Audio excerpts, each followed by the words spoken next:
好，大家好，歡迎出席咧薪火龍城家國之間的民生書院1926至1957嘅新書講座。咁我係香港大學馮平山圖書館嘅副館長李俊琪 Jackie。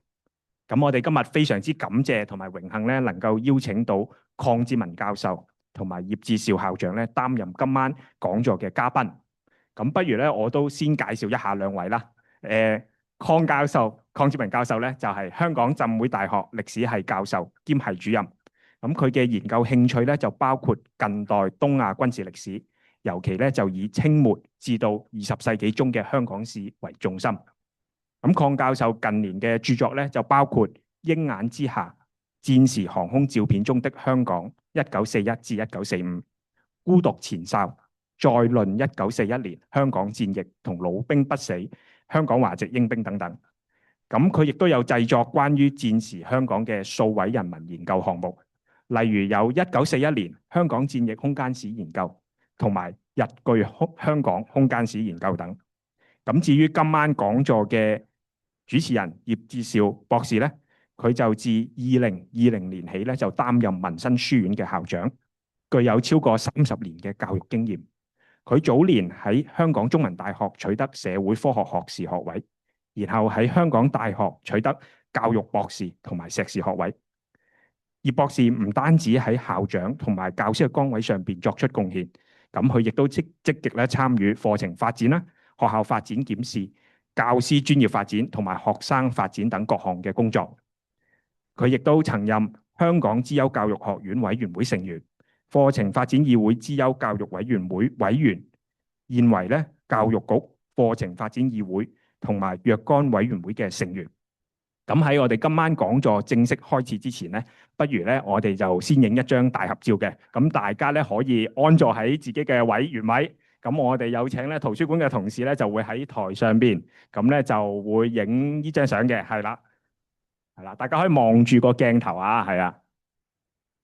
合照啊，望鏡頭，1、2、3，嚟咗張啊，1、2、3。OK，好，唔該。咁我哋今晚嘅講座咧，將會以粵語進行啦。咁同時咧，我哋亦都試驗緊咧，就用 AI 咧去做一啲即時嘅文字傳譯。咁如果字幕嗰度有啲咩不完善嘅地方咧，咁亦都希望大家可以多多包涵嘅。係。咁好啦，咁就事不宜遲。現在咧，請大家以最熱烈嘅掌聲去歡迎鄺教授同埋葉校長上台就座，開始今晚嘅講座。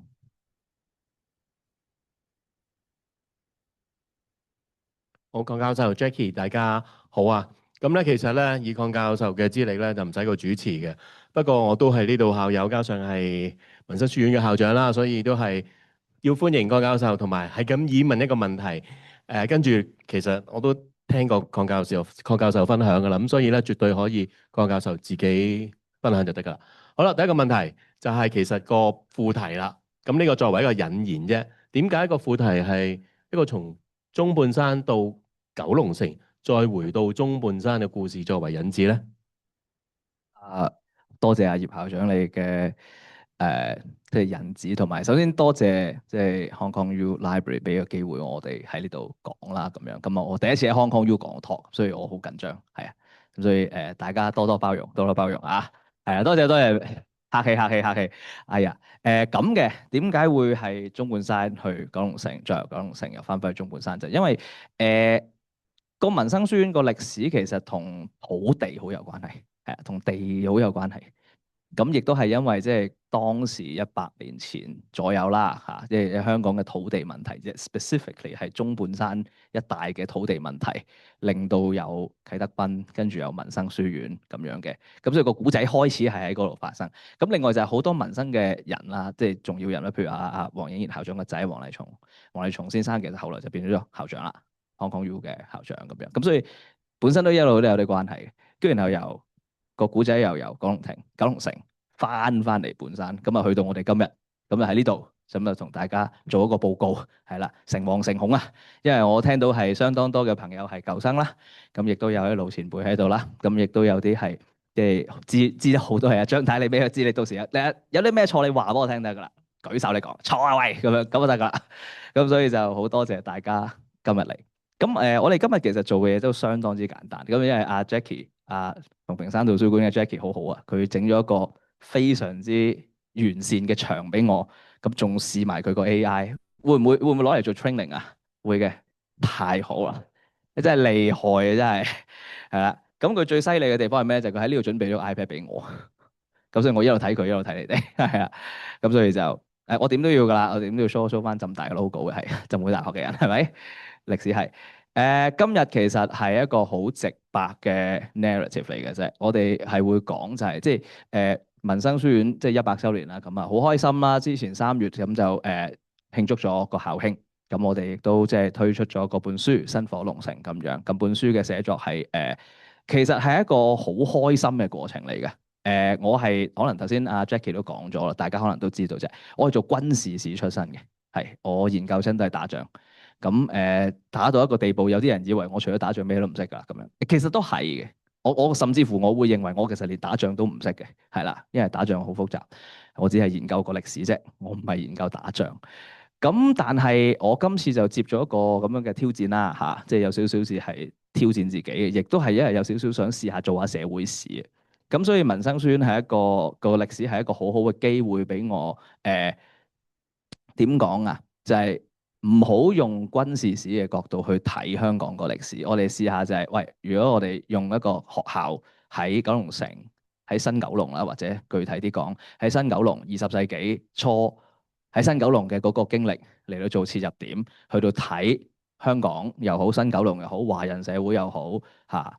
咁樣我哋會見到啲乜嘢咧？咁樣或者睇華人嘅教育又好咁樣。咁所以今日其實我哋有我有四個主題嘅，其實係一個就係等先望望先，係啦，我哋由大睇到細，係啦，我哋由5、4睇大嘅背景，一個思想上嘅背景，跟住我哋會睇就係華人基督教嗰個傳教嗰個經歷，亦都係啲大啲嘅思想啲嘅背景，跟住我哋會睇空間個背景，睇新九龍，睇啟德賓，跟住我哋先至真係睇教育史，即係用民生嚟到做一個即係切入點，係啦，你可以咁講啦，折射出就係當時華人做教育一啲即係一啲特色啦，你可以話。咁跟住我哋就去到抗日戰爭期間同埋呢個淪陷時期嗰個香港嘅情況。咁但係我哋都係會用民生嚟到做個即係點講，做個膽嘅係啦，做個主題嘅咁樣。咁所以我哋真係由頭到尾就貫徹住呢個。咁所以我哋逐樣講啦。5·4運動咁大家一定知道㗎啦嚇，德先生、蔡先生啦，大家一定即係相當之熟悉。咁所以我哋唔會講晒成個過程，我當然唔會坐喺度同大家講5·4運動啦，你哋清楚過我啦。咁但係有一樣嘢我會想強調嘅喺呢件事上面，點樣影響到民生書院，又或者影響到當時香港嘅華人教育，就係民族主義呢樣嘢，係啦，即係佢當然係有德先生、蔡先生呢啲，咁但係同時佢亦都有好強嘅民族主義嘅基調喺裏邊，係啦，即係5·4運動裏邊。當初成件事就係源於嗰個不平等嘅地位啦嚇，即係喺巴黎和會嗰個情況。咁當時嘅知識分子係好憤恨嘅。OK，係好憤恨嘅。咁佢哋嗰種心態，佢哋嘅心境啊，又或者佢哋想做啲乜，有啲抱負，其實喺香港，即係唔單止係即係全中國都有啦。當然，全中國都有好多嘅影響啦。當然，大家都知道。但係喺民生書院嗰個初期嘅時候都有影響。知其一，知其二就係咧，其實5·4嗰代知識分子唔係淨係得一種諗法，有好多唔同嘅solution 俾人提出嚟。第一，第二就係亦都有啲係希望即係對中國傳統文化係啦，仍然有好大嘅點講，好大嘅感情，或者好大嘅抱負嘅一批人。咁嗰批文人，咁所以講求進步嘅又有一批，講求傳統文化嘅又有一批。咁但係兩批其實都喺民生書院出現過，都喺嗰度工作過嘅，係啦。咁所以我哋一陣間又會講多少少。咁所以其實呢個好強嘅民族主義嘅基調，再加上係啦，有啲進步嘅一邊，有啲係傳統嘅一邊。其實呢啲全部嘢其實都係民生書院發生。咁所以我哋覺得就比較特別。咁當然啦，我唔係研究5·4嘅專家，絕對唔係，係啦，我唔係做中國嘅思想史，亦都唔係做近代嘅思想史嘅。咁所以如果大家真係對5·4會想知多一啲嘅話，其實可以睇即係 Fitzgerald 嘅 Awakening China 或者 Rana Mitter 嘅 Bitter Revolution。咁其實 Bitter Revolution 嗰本咧，如果你真係睇咧，係啦，阿 Jackie 話可以咁樣整嘅。我特別中意呢個封面嗰個，即係嗰種個 undercurrent 啊，個底嗰個基調就係民族主義，係憤怒嘅。有幾件事係啦，即係一方面係追求進步啦，另一方面係有憤怒喺裏邊。咁呢個就係個背景。咁點樣喺民生書院嘅歷史度睇到啊？咁樣，咁我首先想同大家講個故仔。喺我哋寫民生書院嗰個書嘅過程裏邊，我哋非常非常之好彩，我哋喺京都大學嗰度起得翻民生書院第一本出版物。咁啊得翻一本孤本，就係民生星刊，係啦，就第一本啊。咁啊1927年1月，係啦，係咪1月啊？係元月啱啦，1927年頭出版嘅。咁個過程就有少少曲折嘅，係啦。咁我哋就呢度都寫得好清楚，就係其實有一本一個名太長，我要讀出嚟。日本主要研究機關圖書館所藏中國文，真係中國文啊嚇，中國文新聞雜誌總合目錄。呢個目錄好有趣嘅，呢個目錄係 printed book 嚟，一本 booklet。咁係咩咧？就係介紹喺日本嘅研究機構又好，圖書館又好，有邊啲好稀有嘅出咗1-2期嘅中國刊物。而佢嘅實物係收喺日本嘅圖書館嗰度嘅，咁呢個係個 catalog 嚟嘅。咁竟然咧就有朋友喺 catalog 度睇到就有個民生星刊嘅一本書，而出版嘅地方係九龍民生書院，咁就大鑊啦。咁但係即刻去佢個 online catalog 度睇啦，冇真係冇。咁點咧？咁原來係實物係有嘅，實物 catalog 都有嘅，佢只不過 online search 唔到啫。咁我哋經過多方溝通，亦都好多謝浸會大學圖書館係。浸會大學圖書館嘅你錄低噶嘛？呢句一定要講。好多謝浸會大學圖書館嘅幫助，因為佢哋嘅director Chris Chan 先生好幫我哋聯絡京都嗰邊咁樣。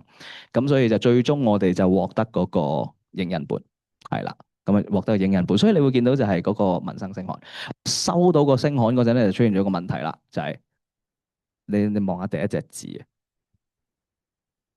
啊，喂。係啦，小弟咧就做咗民國史都一段時間，但係我好少見到咁樣寫個文字嘅。咁即係我自己原來我自己無知啦。原來當時民初係好興咁樣寫嘅，因為人民出頭啊，係啊。咁當時嘅月曆啊，啲 poster 啊，原來都會咁樣寫嘅。咁所以呢個係20年代都出名嘅寫法嚟嘅。原來就唔係啲咩好特別嘅事情，當時。咁但係我自己唔識啫，係啦。咁我就問阿温佐治 hide and seek，咁佢就話哦咁好 common 㗎，跟住佢仲 send 咗一大堆嗰啲月曆牌俾我，大班人咁寫啦，你唔知啫嘛咁樣。咁但係就係嗰個文氣啊 ，OK， 當時嘅嗰個人對嗰個社會又好國家又好嘅一啲睇法啦咁樣。咁另外我有啲特別啲嘅內容又想講嘅就係頭先咪話有啲好進步嘅諗法係啦。咁54嗰代知識分子唔係淨係得進步嘅，其實佢另一方面又有對傳統文化仍有好有感情嘅一批咁樣。咁所以民生書院我哋幫佢做校史嗰陣咧，我哋就起晒佢即係咁1926到1957年嗰段時間，尤其是41年之前啦，所有做過嘢嘅老師咁樣。咁我哋會揾到裏邊有啲咩咧？就係其實有啲係讀傳統書嘅，係啦，讀即係其實佢有啲係直頭係咩咧？我呢個可以就唔開嘅，係啦，佢係有共生啦。又有係有個舉人添嘅，係啦，所以即係佢唔係話全部都係現代教育西式，唔係嗰種，係啦。咁其實我哋睇翻譬如黃麗松個回憶錄咧，佢都有提，就係有啲係啲舉人嚟嘅，係教傳統嘅學術嘅咁樣。但另一方面咧，亦都有啲係進步嘅知識分子啦，嚇，即係當時接受咗當時比較進步嘅各種進步嘅思想嘅都有。譬如隔離啦，隔離見到嗰張 shirt 就係咩咧？就係阿楊士端老師啊。咁啊，楊士端老師其實就當時一位中文老師啦。咁啊，好多謝阿陸小姐你俾我哋知道咗嗰個阿楊士端先生嘅故事。因為楊士端老師其實係一個相當早期已經係參與即係中共嗰啲活動嘅一位知識分子。咁喺個咁樣嘅背景底下，就係你又有好進步嘅人，又有啲好傳統嘅人咁樣。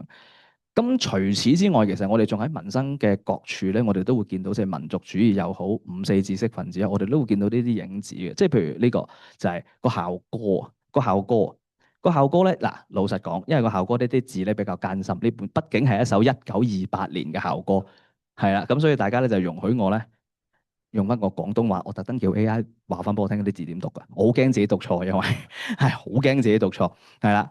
咁其實裏邊咧嘅其二嗰個位咧，而家其一嗰部咧，即係上邊第一段第一個 section 咧，其實冇乜特別嘅，佢就係介紹個地方啦，介紹個空間啦，咁好靚啦個學校咁樣。但係第二個段咧，你會見到啦，同學少年來自嶺南或來自渭北，千里殊俗，千里殊風，都目思書札。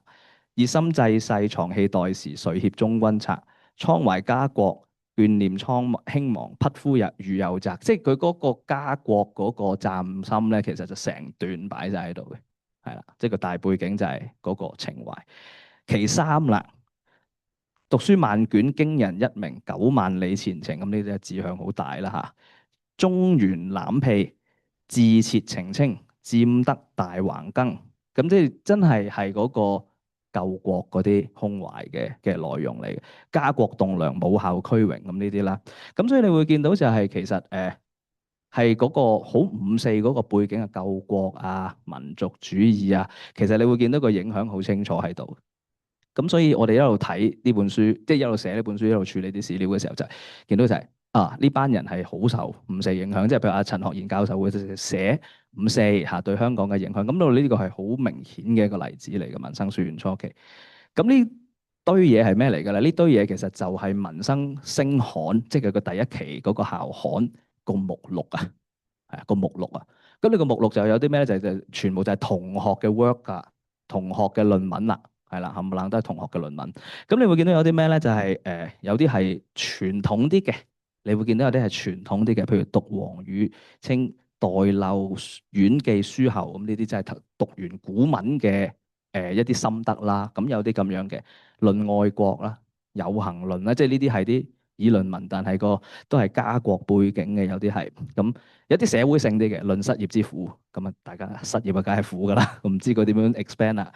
裏邊都有內容嘅，我哋下次有機會睇下啦。咁跟住然後好多各種各樣，但係同時有英文嘅內容，後半段你見到係英文嘅，咁嗰啲係英文嘅論文啦，有啲係英文論文，咁啊有啲就冇乜特別嘅，但係有啲就係古仔嘅英譯咁諸如此類，咁所以你會見到就好反映到當時咧各種各樣都有嘅。一方面又要學啲即係西學，一方面又學英文係啦，但係同時古書都要讀。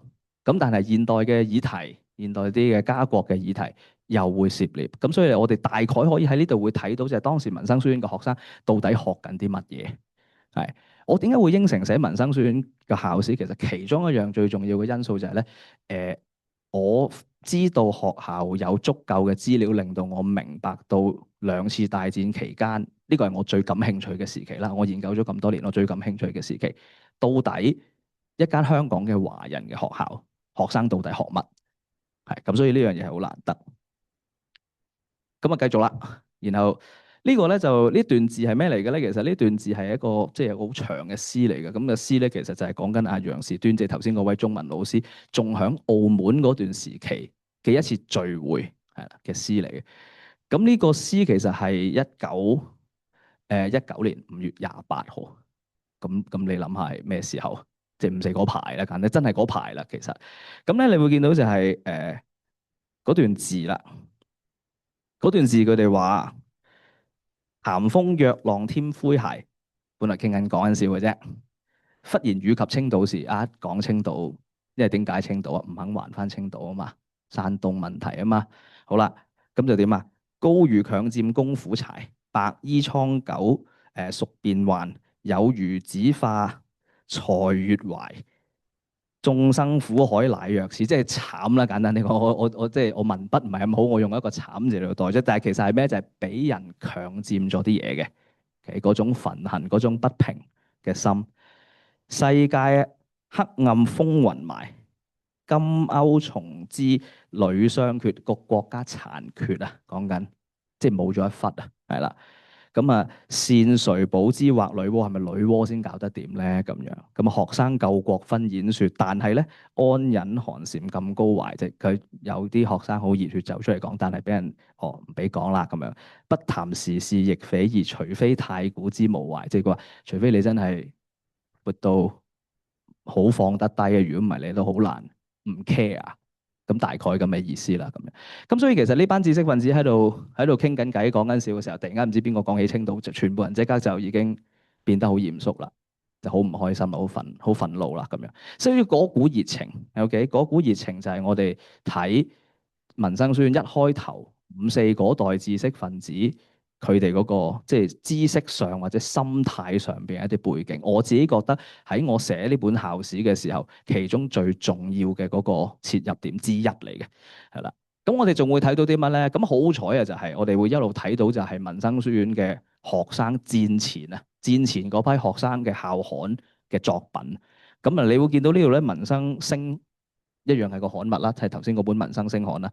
你會見到呢個寫住陸恩敬嘅，見到寫咗陸恩敬，其實就係陸恩敬先生，即係我哋應間會提到嘅一個人，亦都係阿陸女士嘅爹哋，係啦。咁呢本嘢裏邊有一篇文嘅，其實就係咩咧？一篇遊記。咁你會見到作者寫住楊四端啊，邊個楊四端咧？咪頭先個楊士端咯。不過佢要用化名啫嘛，係啦，可能因為佢覺得個文嘅內容，因為佢呢篇文嘅36年寫嘅，佢篇文嘅內容對當時國民政府係有啲批判嘅，係啦，咁佢認為阿蔣介石未夠積極抗日啊，咁所以佢會有呢個內容。咁另外咧就係當時嘅學生，其實黃麗松喺度嘅，係黃麗松喺呢度。可能同大家記得佢個樣可能有少少出入，咁當然咧，因為爭咗60-70年係正常嘅，係啦。咁但係呢個係佢演說比賽嘅冠軍啊。其實當時咧，其實係經常辦呢啲中文演說比賽，有2種，一種係國語，一種係粵語，兩種都有。其實係啦，咁民生書院當時其實成日都贏嘅。點解咧？就因為楊士端老師都有份訓練啲學生，係啊。去到參加呢啲比賽，咁除咗威之外咧，我想講咩咧？就係佢用咩文章去參賽啊？佢嗰個文章其實係講咩嘅咧？我們能用羅馬字母代替方塊字嗎？因為當時其實30年代曾經有種講法就係廢咗漢字，難學啊，不如唔好學漢字啦，全部用拼音。羅馬字拼音取代漢字，即係有個咁嘅講法嘅。其實當時咁，所以黃麗松呢篇演說就係攞去參加嗰個演講比賽，贏咗嘅。咁呢篇演說嘅內容就係講話好唔好啊？咁你都估到佢點講啦？梗係唔好啦，係啦。咁所以你會見到就係喺嗰個5、4嗰代人，一方面喺民生書院點樣表達出嚟咧，就係因為一方面咧係好有家國觀念。但另一方面係好有熱情啦，當然。但係另一方面咧，佢哋又好熱愛即係個文化，即係自己本身嘅文化。但係又唔會否定話外邊嘅知識係有用嘅。你會見到佢哋會學英文，佢哋英文相當之好。係啊，其實你睇翻當時嘅文章嗰啲英文，哇！我有陣時喺度有少少自慚形穢，我問下，我係佢年紀嗰陣，我肯定英文冇咁好。咁所以而家都未必有佢咁好，係啦。咁所以你會見到嗰種包容並兼乜嘢都會嘗試去到吸收嘅嗰種狀態，係啦，咁就係原來2次世界大戰期間，我只能夠講就係簡單啲講啦，就係佢哋比我想象中叻太多太多啦，係真係太多太多。第二個大背景啦，就係華人嘅基督教。等你飲啖水先，我補充兩句。好，校長多謝。就係硬銷頭先嗰個嘅黃麗松校長嗰篇講稿喺本書裏面附錄有嘅。第二咧。頭先我唔記得講，而家講可能適合啲。我哋今日第一40本嚟賣嘅，咁都有少少折扣，一陣間完咗你可以有邊賣嘅。咁樣當然呢個即係自由選擇啦。咁樣第三咧都要講翻少少專業嘅。咁呢個就係同我哋香港嘅教育嘅歷史有關，因為民生當時創校係一個私立嘅學校。其實好得意嘅，我哋做教育就知啦，既唔係政府學校，亦都唔係有濃厚基督教、天主教學校嘅背景咧，就中間有一個靈活性同獨特性喺度，當然佢唔係淨係純粹為咗賺錢啦，所以一路聽落去知道我哋唔係硬銷民生書院嘅，即係咁繼續等阿教授講你就明白㗎啦。係多謝葉校長，係啊，你提醒咗我呢樣嘢，我哋都唔敢出聲喎，喺啲書喺後邊。咁第二個背景就係個基督教史嗰個問題，就係頭先第一個大背景啦，5、4，第二個大背景就係民生係一間有濃厚基督教色彩嘅學校，係啦。咁點嚟嘅咧？嗰個背景又點嚟嘅咧？就又係同5、4有啲關係，就係民族主義嗰個問題。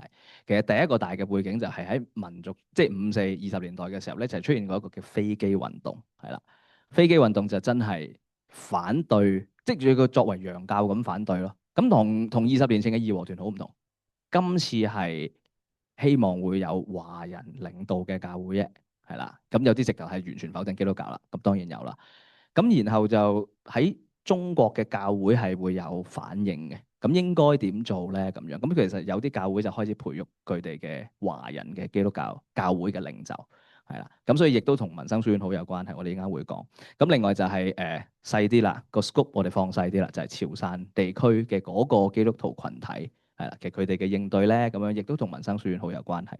咁呢個就嗰啲飛機運動啦，咁你會見到嗰啲校刊啊、成啊，就經常會有啲飛機運動嘅活動啦。譬如成立一啲聯盟啊，反對基督教啊咁樣。咁呢啲全部都係20年代、24、25、26年咁樣好多，尤其是特別即係國民革命時期會特別多啦。咁去到我哋個即係主角啦，就係創校校長黃映賢，佢係來自一個基督徒家庭嘅人，佢喺潮汕地區出世。咁呢個時期，由5·4由飛機運動，咁作為一個基督教家庭嘅一個教徒，其實佢嘅生涯軌跡係會點樣嘅咧？咁樣嗱，我好老實講就係我唔敢話我了解佢點諗，我絕對唔夠膽咁講。但係我就係嘗試勾勒出佢嘅軌跡啫，係啦。首先就係其實佢嘅童年過得唔係幾好嘅，係啦。不過咧，佢喺嗰度就佢喺佢嘅屋企即係汕頭啦，潮汕地區咧就得到一個傳教士嘅幫助。咁啊係一個傳教士叫 Mary Hackness，佢哋當時叫做呢個咩啊？成日都唔記得豪姑娘係啦 ，Hackness 佢姓 Hackness。咁佢就送咗俾錢佢啊，俾錢阿黃映賢咧去咗聖士提反嗰度讀書學英文，係啦，即係俾佢接受現代教育。佢讀完之後咧，再去上海聖約翰大學嗰度再讀。咁所以你見到佢嗰個讀書嘅軌跡，佢屋企係基督教背景，讀書又係基督教背景，咁仲係教會俾錢佢添，某程度上咁樣。咁所以其實咧就點講啊？期望佢係翻返去汕頭嗰度教書。佢真係有嘅，佢有翻返去汕頭嗰度教書嘅，教咗一排，跟住咧就應該似乎就係當時喺潮汕地區嘅浸信會咧，就送佢去美國嗰度進修。咁佢去咗哥倫比亞大學嗰度讀咗碩士，讀教育嘅碩士嘅，係啦。當時直頭睇翻嘅一啲課程咧，其實佢應該係讀緊嗰啲學校管理相關嘅課添。咁所以其實擺到明㗎啦，就係喺飛機運動嘅背景底下，需要華人嘅基督教領袖、教會領袖，所以送佢去美國深造完翻嚟，就即係接管嗰個學校，嗰間基督教學校嚟嘅，係啦。咁但係佢冇喺汕頭留咗好耐，就過咗嚟香港，係啦。咁啊種種原因啦，佢過咗嚟香港咧，其實就去翻呢個聖士提反，即係佢香港嗰間母校嗰度教書。OK， 係啦，佢去翻香港嗰度教書。咁點解佢要離開汕頭咧？其實就係24、25年嗰段時間離開汕頭。嗰段時間其實係即係全中國都相當之亂，嗰陣政局應該係非常之混亂。係，Doctor Liu你就知啊，即係24、25年嘅汕頭會有咩事咧？就係基本上係兵災嘅嗰度。咁所以佢離開咗，佢選擇去咗香港。咁去咗香港，咁結果就做咗老師啦。咁但係呢一個時期咧，即係喺聖士提反教緊書嘅時期咧，佢就獲邀就成為咗呢個嘅民生書院嘅校長。咁民生書院嘅成立，我哋一陣間先講，但係我哋繼續講落去先，係啦。原來而家先講，唔好意思啊。佢喺美國講開又講，佢喺美國。咁我哋其實我唔知咧，大家成日睇咧民國時期嘅知識分子咧，成日話佢去美國讀書，佢去英國讀書，跟住阿徐志摩就喺劍橋度留嗰啲字咁諸如此類。係咩一回事嚟嘅咧？其實我只能夠講就係個個都唔同嘅。我係研究軍事史嘅，咁我哋會見到就係譬如好多陸軍軍官係會去日本陸軍士官學校讀書嘅咁樣。譬如阿蔣介石咁，佢喺佢張身份證係寫自己喺陸軍士官學校度讀嘅，咁其實佢冇入過去嘅。係佢去咗成學校，即係預備學校嗰度讀完嘅啫，佢冇入過士官學校度讀嘅。至於點解佢身份證上邊要寫陸軍士官學校咧？你問翻佢啦。咁但係係啦，咁但係呢個外國學位呢4個字咧，的而且確應該係相當之有分量嘅一件事嚟嘅，係咪？就正如阿黃映賢後來佢喺嗰個學校嘅廣告上面，佢係會話自己喺哥倫比亞嗰度讀過。咁呢個一聽就肅然起敬嘅。咁但係實際上其實佢喺裏邊其實都幾跌跌撞撞嘅，係幾跌跌撞撞，即係唔係一帆風順。佢喺嗰度讀咗一排，轉咗2次校，然後就翻嚟。中間佢仲唔夠錢讀，咁我哋甚至乎喺美國嘅報紙嗰度係會揾到佢，係啊，喺美國嘅當時嘅美國報紙度揾到佢賣廣告嘅。賣廣告做咩咧？就原來佢屋企人寄啲手作去美國，佢喺嗰度賣。咁即係其實佢係即係生活得唔係即係話十分之舒服嘅一個狀態去到讀書。點都好啦，佢翻咗去，咁然之後就服務，先係服務聖士提反，之後就係服務民生書院，一直做校長。佢係首任校長喺1926年創校，直到1940年離任。咁呢14年，咁所以我哋呢本書其實大部分時間我哋都講緊係黃英賢做校長嘅嗰個時期。佢呢間學校好有佢嘅，係啦，呢間學校好黃英賢嘅，一開始只能夠講就係佢亦都反映到當時嘅華人嘅基督徒點樣喺5·4嘅影響，但係佢自己又有嗰個基督教嘅背景，其實好多掙扎㗎，好多張力㗎，係啊，你睇佢嗰個講緊嗰個解釋嗰個校訓嗰個 all for one, one for all 嗰陣咧，你會睇到少少，就係第一。佢講平等嚇，但係佢有好強烈嘅呢個心嘅平等係啦。咁但係咧講緊校徽嘅校徽都係佢定㗎啦。佢解釋個校徽嘅咧，佢又講另外兩樣嘢嘅，講咗平等，講咗集體，然後講個人係點咧？本住大無畏精神，勇往直前，必然征服問題。個人力量，但係下低咧。就係我們應該以耶穌基督作模範，使我們的生命充滿光輝，照耀世界。咁就好有嗰個時代嘅人嘅烙印，就佢係信耶穌嘅，佢係基督徒，絕毫無疑問。但係另一方面咧，佢哋又好信自己嘅力量嘅，係啊。咁所以係嗰個時代嘅人，即係有對科學、對理性、對進步有追求。但係同時亦都保留住佢哋嗰個信仰嘅嗰代人。校徽就應間阿葉校長你講啦，我唔敢班門弄斧啦。咁但係同時間發生咩事咧？就係香港啦。咁喺5·4嘅衝擊底下，其實香港嘅教育亦都要即係多多少少要有啲回應啦咁樣。咁所以其實當時其實政府係有增加到即係嗰啲學校裏邊嘅中文嘅份量嘅。係多多少少有啲回應嘅，係啦。咁亦都阿史超域就係當時聖公會嘅負責其中一間聖保羅嗰個學校啦。咁佢同埋聖士提反添，所以佢做緊嗰陣咧，其實就佢 recommend 阿黃英賢去做民生書院嘅。嗱，民生書院個創立我哋未講嘅，我賣個關子先，係啦。係當佢哋收到呢個請求，就係可唔可以揾個人嚟到做一間新嘅華人學校嘅校長嘅時候咧，係阿史超域去提供呢個人選嘅，OK，咁所以即係其實佢哋都唔會話唔敢起用一啲華人做校長嘅啫。有個機會我哋俾佢做啦，咁樣俾佢試。另外啦，除咗香港唔係淨係得聖公會噶嘛，當時香港其實仲有就係好多大細嘅教會咁諸如此類咁樣，亦都有唔同嘅地區嚟嘅傳教嘅人，有咁多唔同嘅牧者嘅。咁呢個其實係邊個咧？就係呢個係白萊德。白萊德係一個來自佢兩公婆係來自美國嘅傳教士，咁佢來自美國一個好細嘅教會嘅啫，只不過唔知點解咧，佢哋就好似特別受到感動，所以就俾咗一大嚿錢，佢哋兩公婆係嚟到中國傳教，本身嘅目標係去中國傳教嘅，咁但係又係1924、25、26年，咁會點啊？又係覺得喂唔得啊，嗰度真係太亂啦，搞唔掂啊，我哋都係去香港啦嚇咁樣，咁所以佢去咗香港，咁所以咧佢就喺嗰度咧就投稿啦。係啦，佢就投稿寫信翻嚟俾佢啲 donor，就係即係大家可能即係如果喺大學工作都知道，就係你都要同你嘅捐款人交代，就係我哋而家真係做緊嘢嘅咁樣。咁佢就喺呢度講就係話佢去到民生書院，係啦，咁啊發現嗰度已經有一個基督徒嘅校長，咁亦都嗰度啲學生已經準備好㗎啦咁樣，咁佢好開心咁樣。咁啊白萊德其實一路留咗喺民生書院，留到1941年嘅都係一路都做。咁但係佢好不幸，佢喺香港淪陷嗰陣係喺呢個平民拘留營嗰度病死嘅，咁所以佢係死喺香港嘅。咁但係你即係話你可以想象，就佢成個 career 都放咗喺香港㗎啦咁樣。佢其實仲幫個小教會印咗一張報紙仔嘅，嗰張報紙係喺深水埗度印嘅，咁所以都幾得意。另外就係個潮汕嘅基督徒群體啦。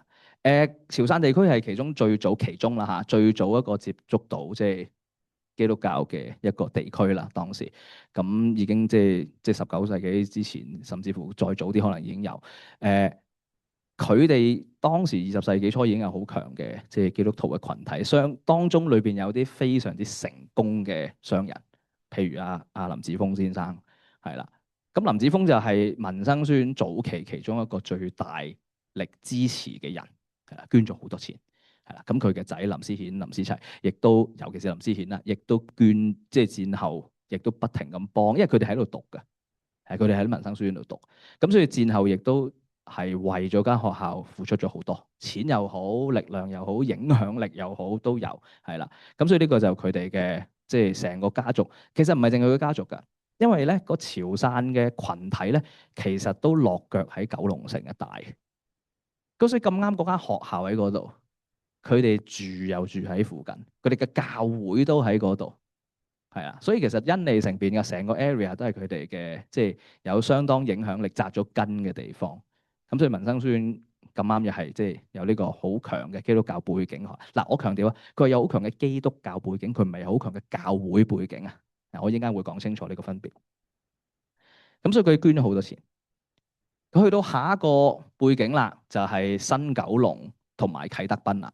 新九龍係大家一定知道新九龍係咩地方啦，因為即係當時即係租借咗新界之後咧，就出現咗一個情況，就係其實界限街係啦以南咁啊九龍啦，咁但係界限街以北咁啊新界啦。咁但係咧喺19世紀嘅20世紀初啦，其實就有少少僭建咗個 idea 嘅，就係咩咧？就係新九龍。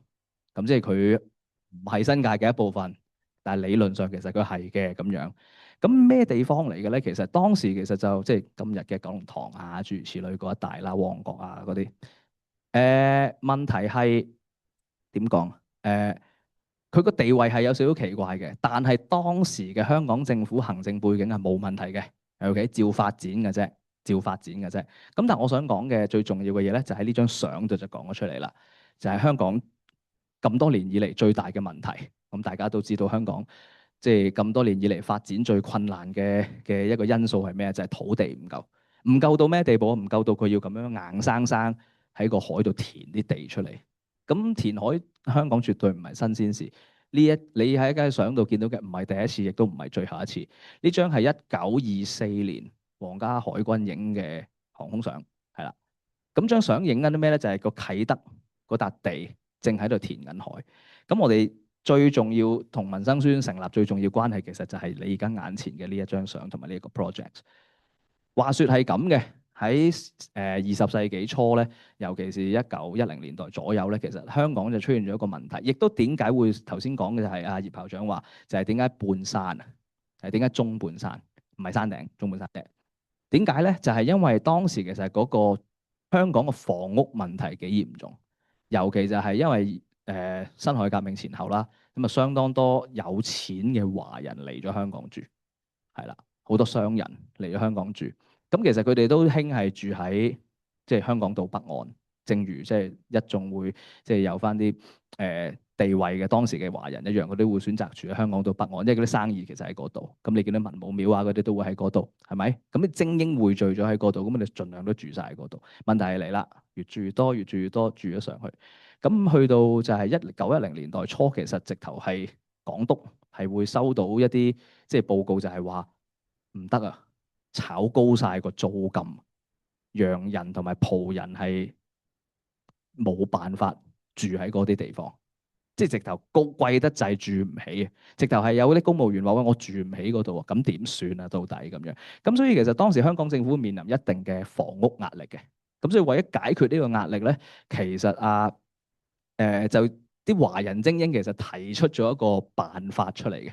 就係喺1914年左右，1914、1915年左右咧，就係何啟佢哋啊，何啟啊、曹善允啊、歐德佢哋咧，就向香港政府 propose 咗你而家眼前見到呢一幅圖，就係話不如咁啦，我哋喺九龍灣填一笪地，然後將啲華人有錢嘅華人搬晒過去嗰邊度住，係啦。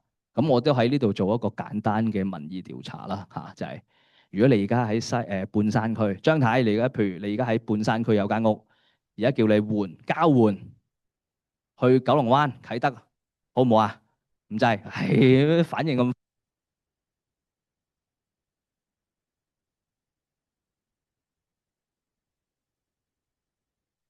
咁冇辦法啦，係嗱。咁我唔知各位朋友啦，可能有啲認為即係可以住喺啟德，可以一試嘅咁樣，有啲朋友可能會。咁但係個情況就係咁啦。計劃係提咗出嚟嘅，填海係做咗嘅。另外佢哋做咗咩咧？就係集資，最緊要就係咁啦。填海工程最緊要就係要集資。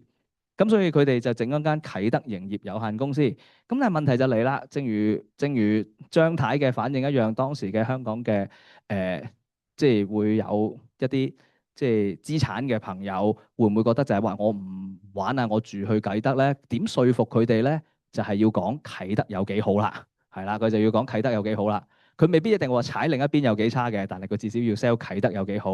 咁所以咧，呢個就係個招股簡章裏邊其中一段。佢就話呢度哇，呢個真係好啊！依山臨海，風景絕佳，氣候溫和。咁你背住獅子山嚟講咧，就都好嘅。望住香港島北岸，雖隆冬無寒風北至，而炎夏則分風南來。呢個冇乜可能啦。道路廣闊，空氣充足，最宜住所啊！咁啊喺度讚啦。然後就話為咗公共衛生咧，就有呢個醫院啦、流產院、留醫院啦、泳池啦、湯池啦、水廁啦，哇乜都有嘅，有公園啦，有戲院啦，有遊樂場，仲有動物園添嘅。佢話佢會起，係啦，哇呢個樓盤廣告。咁然後佢就紅色嗰句最重要啦，對於民生書院就係為咗居士邦之子弟謀教育，俾各種商工業學校以至中小學、幼稚園均依次舉辦。佢話佢會辦學校嘅。佢話佢會要辦間學校，其他仲有電燈局啊、街市啊、諸如此類啊。咁佢話唔使多講啦，咁樣唔使多講啦，佢都唔敢再吹落去啦。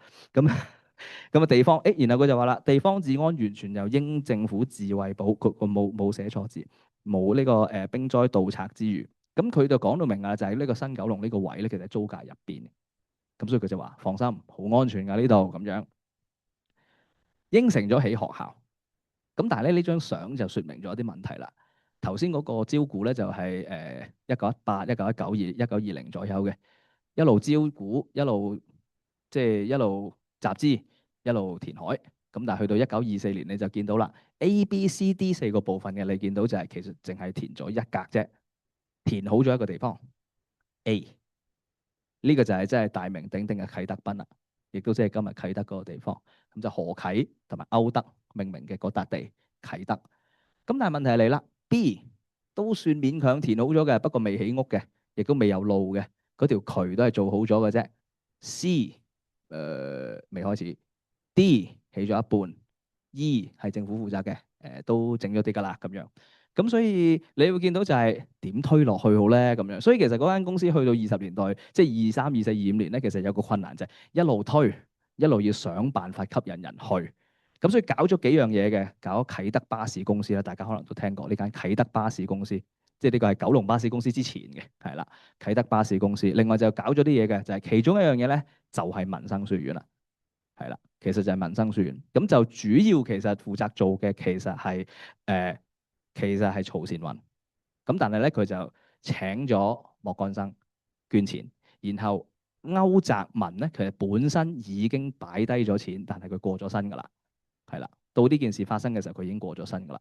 咁係佢個仔歐權初就繼續即係處理呢件事。咁佢哋一齊就問阿史超域要人做校長，而史超域就供咗阿黃影賢出嚟，即係黃禮松嘅爸爸。係啦，咁所以就係一個咁樣嘅過程。所以點解叫民生書院？其實就係歐澤民個民，莫幹生個生，民生書院是也。咁所以就係呢個背景。佢哋各捐咗1萬港紙 ，OK， 各捐咗1萬。咁個學校其實就係用5平方嘅物業嘅一間屋，係啦。咁啊租歐權初用歐權初嘅物業一間屋同埋笪地，就做咗一個學校嘅校舍。咁所以呢間你見到啦，唔係為咗做學校而起嘅建築物，呢間係一間民宅嚟嘅，呢間係個大屋嚟嘅啫。OK，咁同埋屋外邊嘅嗰塊大嘅地。你可以睇下張大嘅相啦。呢張係1938年嘅啟德濱，係啦。咁學校喺邊咧？就係呢度啦。你見到呢一間就係嗰間屋啦，係啦。呢間屋就係學校校舍啦。然後你見到呢一笪地咧，其實就係個操場啦。呢個就係當時九龍城警署。咁所以呢個三角形地帶咧，其實就係啟德濱啦。呢個就係啟德濱 ，OK？ 呢個就係啟德濱。咁你見到後邊，咁後邊嗰塊平地係咩啊？咪就係因為後來工程爛尾之後，香港政府接管咗笪地，然後笪地就成為皇家空軍嘅啟德基地啦。RAF Kitech 咁就1930年升格咗做即係航空站。咁裏邊仲有一半咧係攞嚟做民用嘅機場嘅，就啟德機場 Airdrome。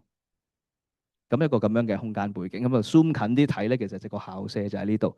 咁但係其實個校舍唔係淨係得呢一間屋嘅，因為有隔離街咧，其實就租咗一啲房屋，一排一排嘅房屋咧嚟到做咩咧？就係幼稚園啦、小學啦、宿舍啦，各種，咁亦都就租咗喺隔離。咁所以佢唔係淨係得嗰一格係學校嘅個學校，呢個係當時好多學校共有嘅一個特色嚟，就係擁有一個物業，租又好買又好，然後開始喺隔離，好似即係點講，好似吞併隔離啲土地咁樣啦。因為空間個個都唔夠，其實唔係話間學校都可以好似黃仁咁樣，有一個自己 dedicated 嘅校舍，或者香港大學咁樣有一個好大、好靚嘅校舍，其實好少咁樣嘅。其實好多學校似乎都係呢個情況。不過民生書院幾好彩嘅，起碼佢有自己嘅操場，係啦，佢有自己相當大嘅一塊操場。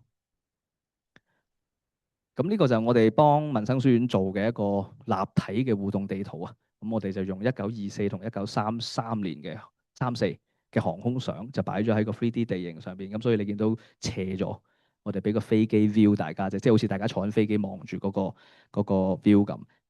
民生喺度係啦，咁我見你覺得好細嘅 3D building， 呢個就係民生書院啦。我哋仲將新即係佢後來第二個 building 擺咗嗰個位，咁就係今日嘉林邊道嘅校舍嗰個位。咁所以你大概知道就係兩個校舍嘅相對距離同埋位置。今日呢度咧就已經完全拆晒冇晒㗎啦。OK，咁我哋應該會講多少少教育史啦。呢個我唔講得太多啦，係啦，呢個因為我留意到時間，我留意到時間問題，我唔敢講太多啦。就係咧戰前華人辦學嗰樣嘢。我講的咁多啫，就係其實當時好多時咧，就係即係要吸引學生真係各出奇謀嘅，係啦。咁民生書院當時其實就係用佢嘅教學理念啦，用佢嘅位置啦，同埋一啲教學嘅特色嚟到吸引學生嘅，主要係啦。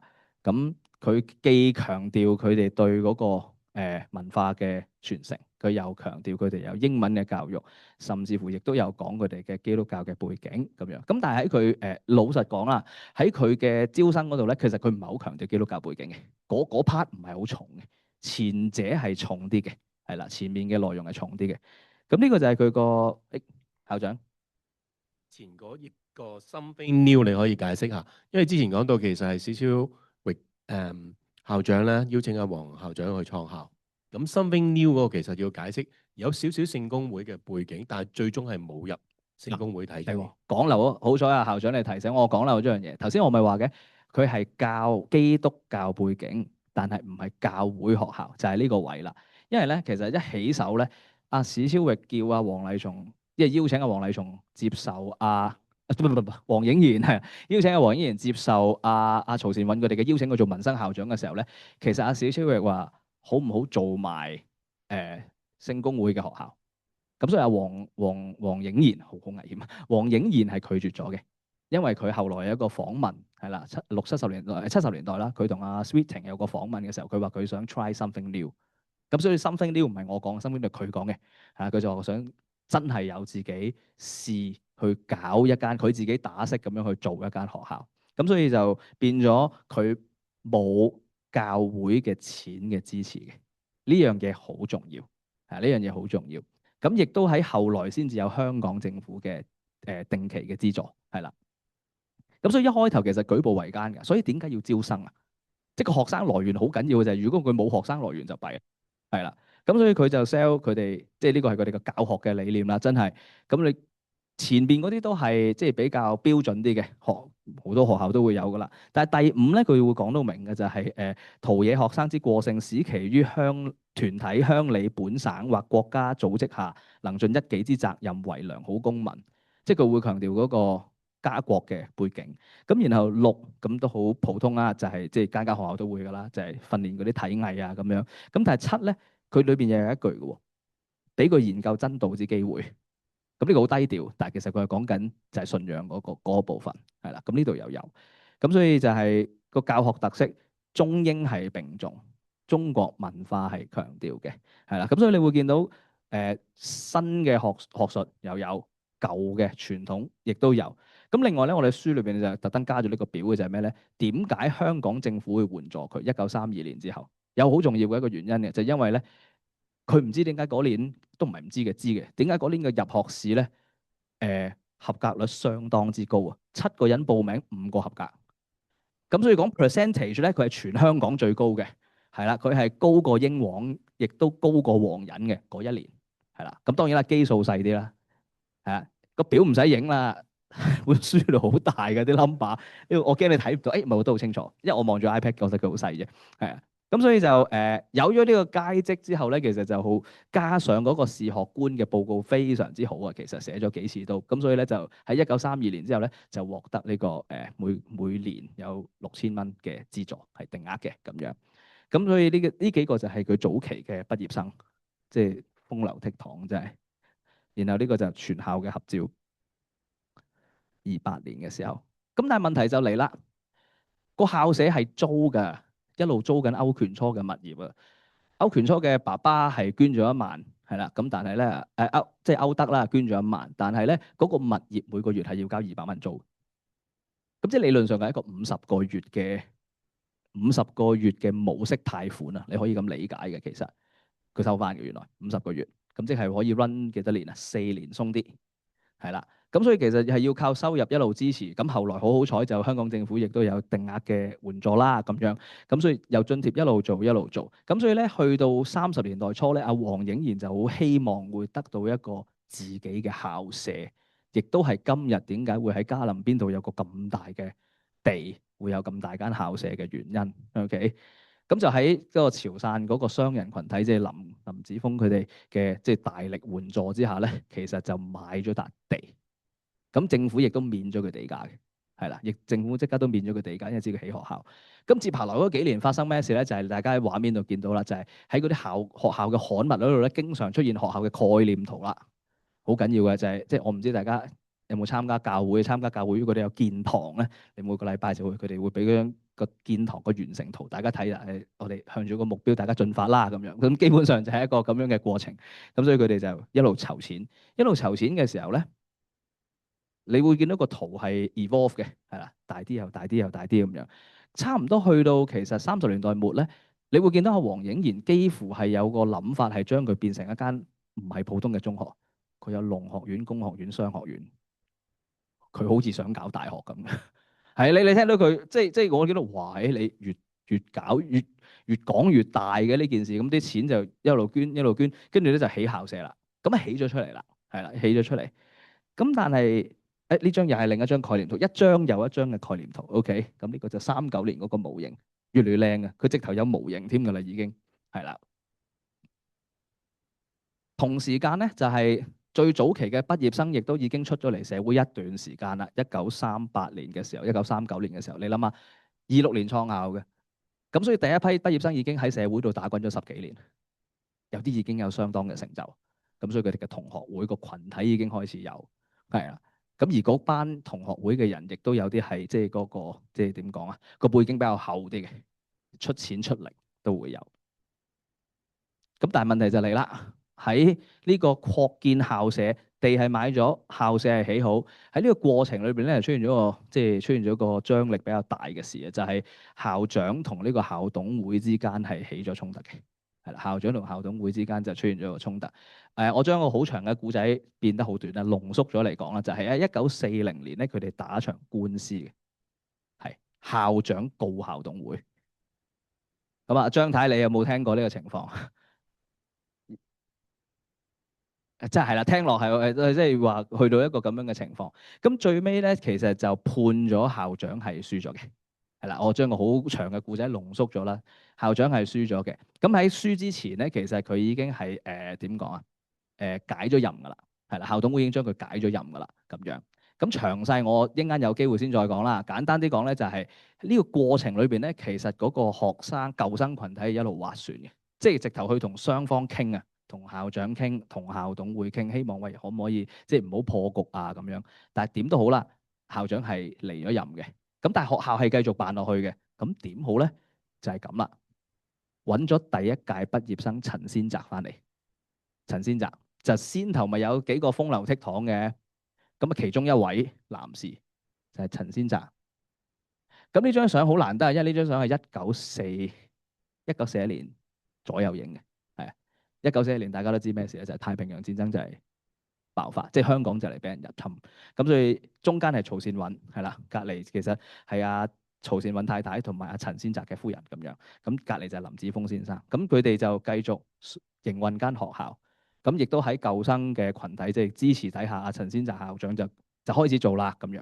不過時間就唔係好耐嘅，因為佢做咗一排咧，佢其實當時本來嚟之前做乜嘅咧？其實佢係一個編輯報紙嘅，即係佢一個記者啦，你可以咁理解，一個傳媒人嚟嘅。其實佢當時喺長沙日報嗰度做嘅，OK。咁其實係國民政府宣傳系統裏邊嘅一個，即係其中一個，你可以話係人員啦咁樣。咁召佢翻嚟，其實係舊生同埋校方就請佢翻嚟做校長。佢哋嗰諗咗一諗嘅，但係佢唉，既然冇校叫到，咁我翻嚟啦咁樣。其實當時已經抗日戰爭打咗幾年㗎，1940年喎講緊抗日戰爭打咗幾年，長沙喎，大家知道戰場嚟㗎，長沙會戰啊。咁所以其實佢係由呢個地方轉去另一個地方。咁但係佢做咗一年都唔係好夠，其實佢就覺得佢嘅志趣都唔係做呢樣嘢，所以佢走咗。咁然後佢再交俾另一任校長嘅，一時間講唔出佢個名。鐘香舉就做代理校長，好彩。咁啊，阿鐘香舉係做住代理校長，喺呢個狀態底下咧，學校好順利繼續運作嘅，其實冇乜影響嘅，其實因為一路做翻本來嘅嘢。但係問題就嚟啦，打仗啦。1941年12月8號，日軍入侵香港啦。咁喺呢個過程裏邊，嗱，首先我哋要講一講就係喺抗日戰爭爆發之後，其實民生嘅師生已經係大力支持抗戰，即係佢有好多活動。咁淪陷時期，咁當然有另一啲故仔啦。咁我哋而家就會講。首先啦，其實戰爭爆發之後冇耐咧，其實我哋喺啲校刊嗰度咧已經見到有樣嘢嘅，就係有幾個民生嘅舊生畢業生咧，其實係去咗當兵嘅，係啦，咁係做咗國軍嘅啲憲兵。咁好難得係會見到香港嘅學生喺中國參軍，佢哋寫翻啲好長好長嘅家書翻嚟講佢哋受訓練嘅經歷啊，係啊，咁佢哋就相當之好彩嘅，因為佢哋本來嗰個部隊咧就南京嘅要去，好彩冇去，因為南京淪陷，係啦，即係戰爭爆發冇耐，佢哋已經去咗參軍。咁另外就係學校亦都有做好多活動啊，譬如捐款、籌款啊、捐物資啊。下低呢個牌其實好難得嘅，就係嗰個物資嗰個 tag 啊。呢個係包嗰個物資上邊黐住嗰塊 tag，就係民生書院送去前線嘅物資咁樣。咁頭先嗰幾個憲兵就佢哋叫做五壯士啦，咁樣都生還嘅，都生還嘅。另外就係一戰爭爆發冇耐咧，其實佢哋試過進行軍事訓練添嘅。搞清楚係軍事化嘅訓練，即係着軍服操下啫，唔係真係俾支真槍佢去打嘅。咁但係佢哋嘗試用木槍去到即係進行一啲即係操練嘅時候咧，就我唔知大家有冇留意到頭先嗰個空間佈局啊？學校隔離係咩啊？差館。咁所以有熱心市民就同差館嘅警員講就話我見到嗰度有幾十個人攞住支槍喺度操嚟操去。咁啊，我唔知佢點解投訴啦，可能影響地價，可能佢唔中意或者嘈啦，簡單啲講就係，可能主要因為嘈啦。總之警察係阻止咗佢哋咁做嘅，係啦。咁但係點都好啦，幾大都影咗張合照，咁都係有進行過。咁另外就係好多籌款嘅活動，我哋睇校刊其實不停咁籌款。咁所以其實兩件事同時發生㗎，一路籌款抗日，一路籌款建校，係啊。咁所以就係嗰個羣體係真係好踴躍去到捐書。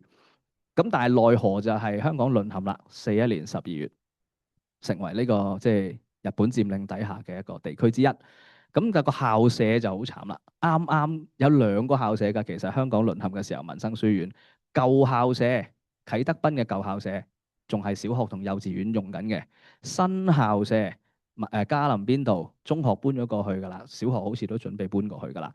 咁但係問題就嚟啦，點算咧？我哋揾到唯一一張。我希望大家揾多張俾我啦，就係唯一一張同時見到2個校舍嘅相，就係1941年11月1號日本海軍航空隊喺三灶島一架偵察機起飛飛上香港偷影嘅一張相。咁所以呢張係日本海軍嘅相嚟嘅。咁呢張相裏邊咧，41年11月1號即係距離戰爭爆發1個月鬆啲，係啦，加拿大軍未到，仲喺船，仲喺海上。呢個係啟德濱啦，咁啊。舊嘅民生校舍喺度，新嘅民生校舍嘉林邊度？你見到呢個好似倒轉嘅山字呢個啊？呢個就係新嗰個校舍，兩個校舍同時都有。咁淪陷咗之後咧，其實兩個校舍嘅命運就唔同啦。舊校舍拆咗，因為日軍一佔領咗香港之後，為咗擴建啟德機場，將成個啟德濱拆晒，係啦，咁所以拆咗嘅。新嗰個校舍咧，呢個就新校舍嘅情況。喺另一張美軍影嘅相，1945年2月美軍影嘅相度咧，我哋會見到民生書院個校舍。你會見到就係同其他香港嘅學校比咧，佢笪地真係唔細，係啊，佢笪地真係唔細。因為當時其實佢買咗一個呢嚿啊，成嚿都係佢嘅。咁但係咧，你會留意到一樣嘢嘅就係，你見到呢啲窿啊，呢啲窿啊，其實呢啲係防空掩體嚟嘅。呢啲細細個呢啲白色呢啲圈圈，其實係防空掩體嚟嘅。即係話，如果有美軍空襲嘅時候，呢啲日本兵會匿喺裏邊嘅。OK，呢啲係防空掩體。咁個校舍本身咧就喺度。其實我哋睇呢啲航空相嘅時候咧，知道邊一棟建築物俾日軍霸咗嚟用咧，好簡單嘅啫。你喺隔離見到呢啲防空掩體就係㗎啦，因為佢會掘戰壕喺隔離，就以防空襲嘅時候咧，佢哋會匿喺裏邊。佢唔會留喺建築物度㗎，因為會炸中㗎嘛，炸中會冧㗎嘛。咁我哋喺日軍嘅記錄嗰度咧就睇到啦，原來個學校嘅校舍係攞咗嚟做乜咧？呢度寫得好清楚嘅。佢話九龍嘉林紅色三角形，九龍嘉林邊道 NKIL2561呢笪地咧，民生書院嘅登記人咧係林子峰、曹善允同埋莫慶松嘅三位，係啦。咁然後咧呢度中間有一大段字啦，我哋截開咗。然後咧你會見到邊個部門或者部隊霸佔咗咧？寫住鄉8115部隊。鄉8115部隊係呢幾個字係咩咧？就係鄉8115係一個無線電 call sign 嚟嘅，即係無線電嘅名。其實就係佢 radio call sign 啦。佢其實係香港防衛隊，即係日軍喺香港嘅駐軍嘅一個步兵營，步兵第67大隊。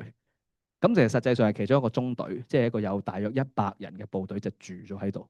咁其實佢係一個軍營，係啦。簡單啲講，就係佢個軍營。講開又講一句啫，都要提一提另一間學校，就係呢個嘅死啊！突然間噏唔出個名添。唔係，喂，哎呀死啊！嘴喺口唇邊添，唔好意思啊，執筆忘字。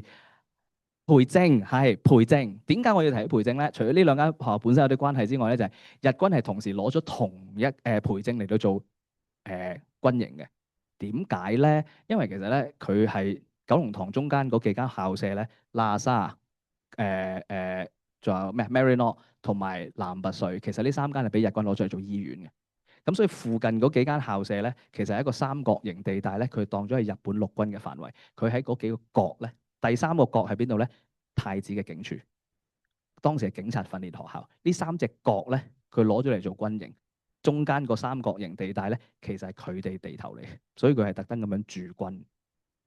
Anyway，學校係繼續辦嘅，學校係繼續辦落去嘅。校舍係俾人佔咗嘅，另一個校舍係拆咗嘅，但學校本身係繼續辦落去嘅。咁就係因為有小學嘅校長阿黃歡蓮咧，一個女校長，當時其實佢係繼續用民生小學校嘅名義咧，係喺呢個浸信會嗰度咧，即係九龍城浸信會嗰度咧，係繼續營運。咁有幾十個學生係有出過學生證添嘅，係啦。咁所以我哋好好彩就係阿楊瑞生先生就俾嗰個學生證出嚟。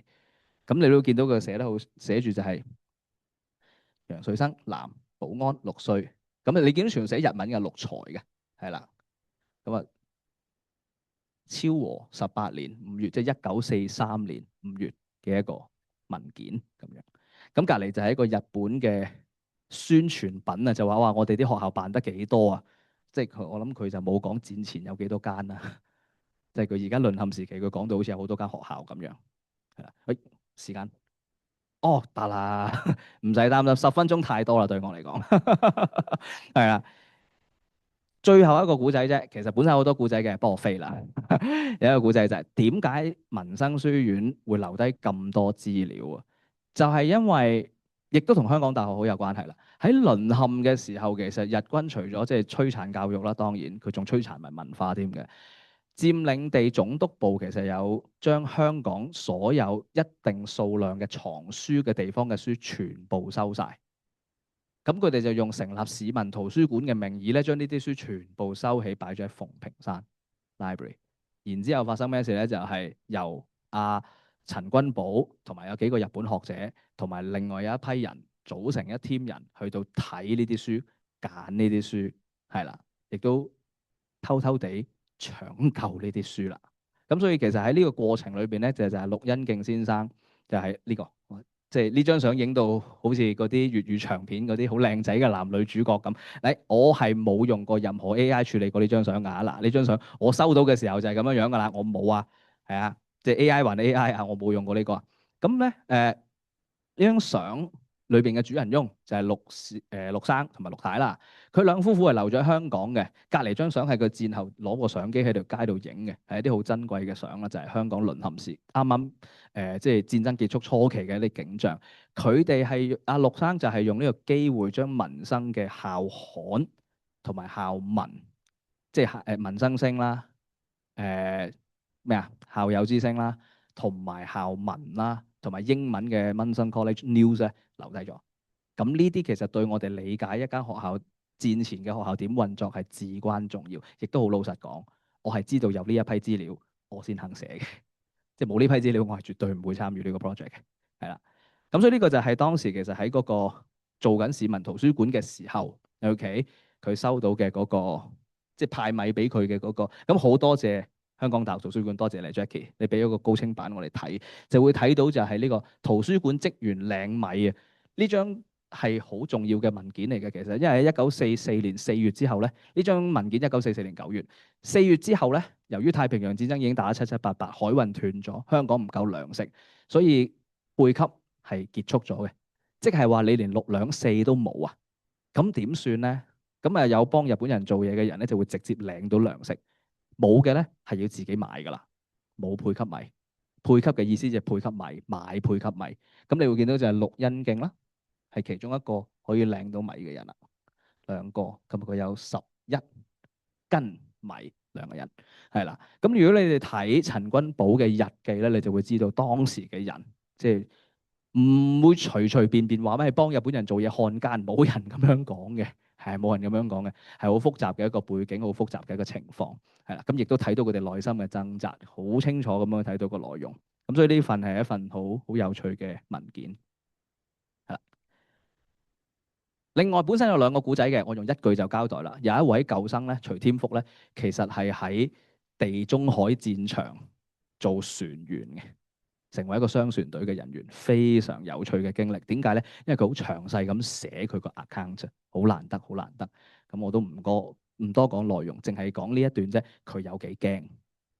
佢話佢隻船喺夜晚喺個船隊裏邊，佢隔離隻船中魚雷沉咗。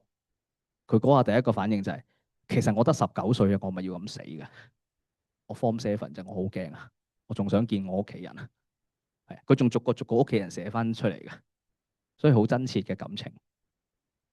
另外一個就係陳伯文，後來喺民生書院真係好重要嘅人物，因為佢後來做校長，相當長嘅時間咁樣。佢亦都係民生嘅初代嘅舊生之一，好早期嘅舊生之一。咁佢讀完聖約翰大學之後，都係喺好複雜嘅呢個，我都唔多講啦。但係你睇呢張圖啦，其實佢就係喺抗日戰爭，即係太平洋戰爭呢兩場仗冧埋一齊啦嚇。呢段期間咧，其實就輾轉喺中國嘅唔同地方有好多嘅經歷。咁我都唔多講內容，淨係講一樣嘢啫。喺44年湘桂大撤退嘅時候咧，其實佢同佢媽媽失散咗，好彩佢哋會合到，係啦。咁佢亦都兩位都留咗好長嘅 account。咁所以呢本民生書院嘅校史裏邊，我寫過最開心嘅地方就係咧，原來佢哋好多有好詳細嘅對佢哋嘅經歷，喺全球唔同地方啊，地中海有北非，係佢仲喺北非搞咗海員工會添啊，幫手。咁然後另一個喺華南輾轉周圍去，咁呢啲 account 其實係好難得嘅內容。學校最尾係捱過咗嘅，因為日本投咗降之後咧，其實本身有諗過唔做嘅，即係唔再辦落去嘅。咁但係喺即係當時校方，即係包括當時係黃歡年做校長啦，包括校方同埋舊生嘅即係努力底下咧，個學校係繼續營運落去。咁你都會見到啦，就係去到47年咧，佢轉咗做私立，收學費自己。咁然後去到57年咧，佢直接就成立咗民生書院條例，係啦。咁然後就繼續向住嗰個即係一路發展落去嘅方向去度做。咁呢個過程咧，睇書啦，係啦，我都唔喺呢度多講啦。我就想講結語啫，因為我諗大家聽到呢度咧，都應該知道點解我會做呢個 project。大家都知道我點解要做呢件事，因為我喺度唔係淨係睇一間學校，因為校史啊有好多嘅，都寫得好好嘅，即係我好敬佩所有寫校史嘅學者又好，舊生群體又好，因為其實唔容易做嘅校史。首先人多口雜係一定㗎啦，第二就係有好多信任先做到本校史出嚟，咁所以每一本校史我都覺得係 admirable 嘅，好重要，即係好難得。呢個過程咧就有啲特別嘅，不過就係首先就係校方，多謝阿葉校長你咧，你真係放手俾我寫，係啊，咁我都唔貪心嘅，所以我寫到1957年啫，我都唔貪心嘅，我都唔敢寫落去，因為知道即係太大啊個 project，我駕馭唔到㗎啦咁樣。咁你頭30年嘅歷史，你會見到好多嘢，大嘅背景啦，思想上嘅背景啦，國家國嘅背景係好重要啦。你好明顯見到點樣 shape 到，點樣塑造到嗰代知識人，點樣理解個世界，亦都希望點樣貢獻翻個世界。你睇到好清楚嘅。OK，咁然後就係有好多實際事情啦，土地、空間、錢啊、資助，跟住好多呢啲。但係同時有好多人嘅故事嘅救生群體、潮汕基督徒群體，甚至乎九龍城嘅倫理都係人。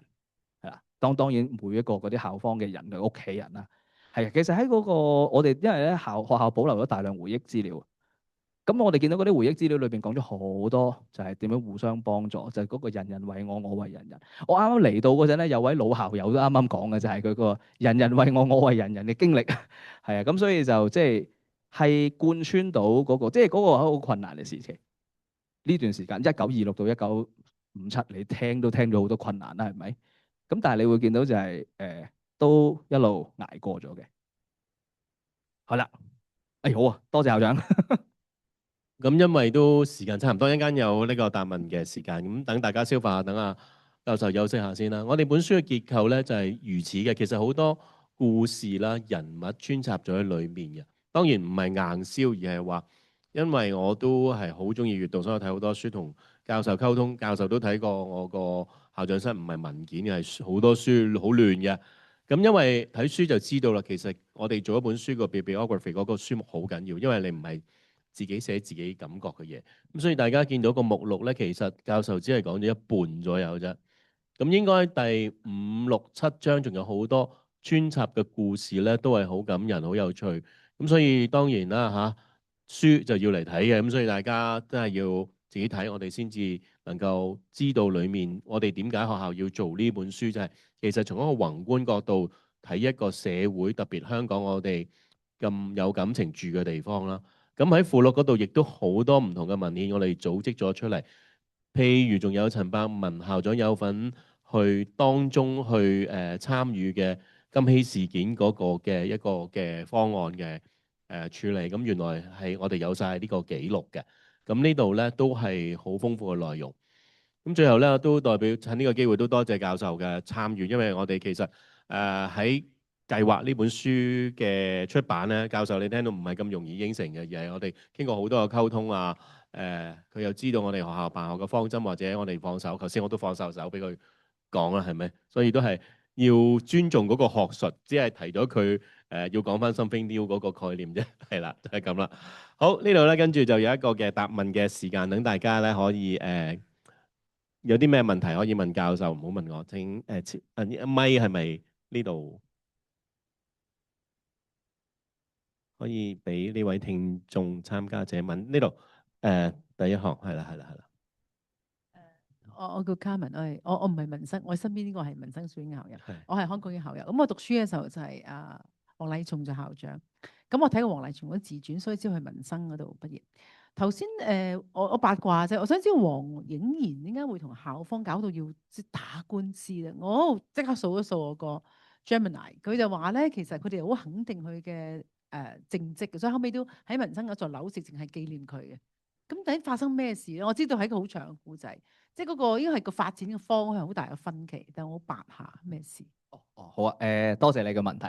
其實咁嘅嗰個問題我覺得有兩層嘅，面底兩層。講咗面嗰陣先，面嗰陣其實係關於嗰個錢嘅來往嘅透明度，係亦都好老實，佢寫得好清楚。因為其實點解會咁清楚咧？就因為嗰個當時我唔知唔知當時報紙嘅冇法庭版嘅，咁但係咧，只要嗰單案咧，大家認為係個社會會有興趣咧，其實佢幾乎係成個審判嘅逐字稿出嘅。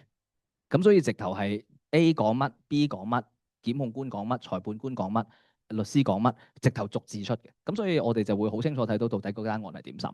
咁其實最主要一開始圍繞浮上面嗰個問題係圍繞住佢校長黃校長處理錢嘅時候，校董會唔完全知情。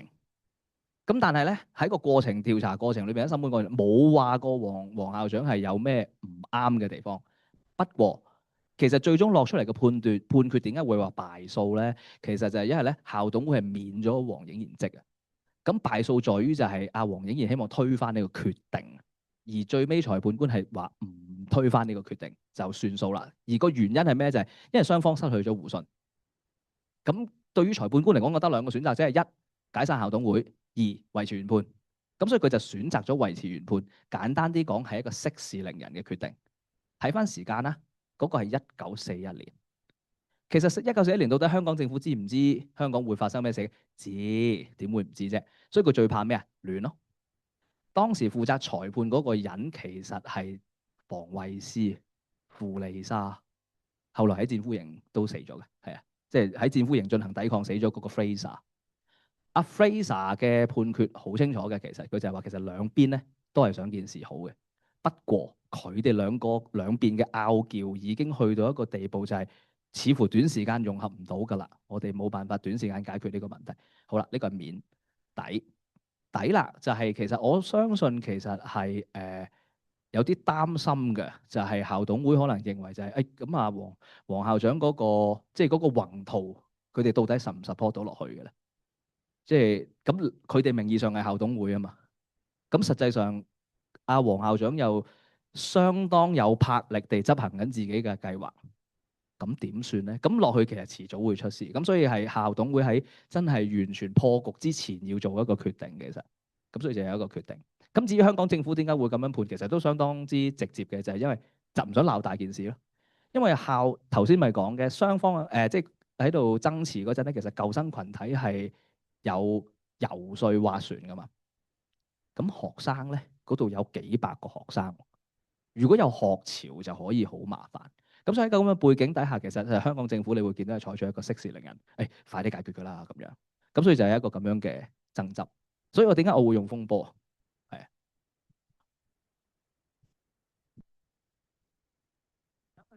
即係做一個大啲學校，好似似個大學咧咩農學院，而個校董會就覺得哇，your dream is too big，maybe I can't support you。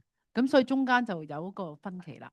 咁所以就淨炒咗佢，佢就唔服就去告佢，即係 something like that 咁。基本上係咁樣，係啦，基本上係咁樣。咁所以其實老實講啊，要揾個理由去到換走佢，其實總有嘅。咁所以其實佢哋個爆破點係錢，但係實際上冇人手腳唔乾淨嘅。其實你就咁睇佢個判決書都講到明。係。好唔該。係啦，補充翻後來都校董會同黃校長都係復和，亦都有好多嘅參與。咁呢個嘢都係民生書院嘅特色嘅，就係個包容度非常之高。因為咧，阿黃校長在座都係啦，我哋其實幾個都唔係民生嘅校友，即係唔係擦自己鞋，拉埋你落水先，都係用人為才嘅民生書院。所以呢個都係民生書院嘅特色嚟嘅。好，繼續有冇咩問題？可以舉手泛民交流下。呢個問題啫，就係頭先講到黃麗松啦，校長啦嚇。其實佢一個兄弟咧係黃麗文嘅喎，但係你哋完全冇提到黃麗文，其實佢嗰時嘅 position 係點㗎？有冇喺民生嗰度做咩嘢？黃麗文就喺度讀嘅，但係咧佢後來就有佢嘅前程，佢就冇喺民生嘅校政嗰度參與。要阿黃校長可能補充，我揾資料好似係教過嘅，係咪喺度？冇，有一個喺度教過嘅，唔係佢，唔係冇喺度教過。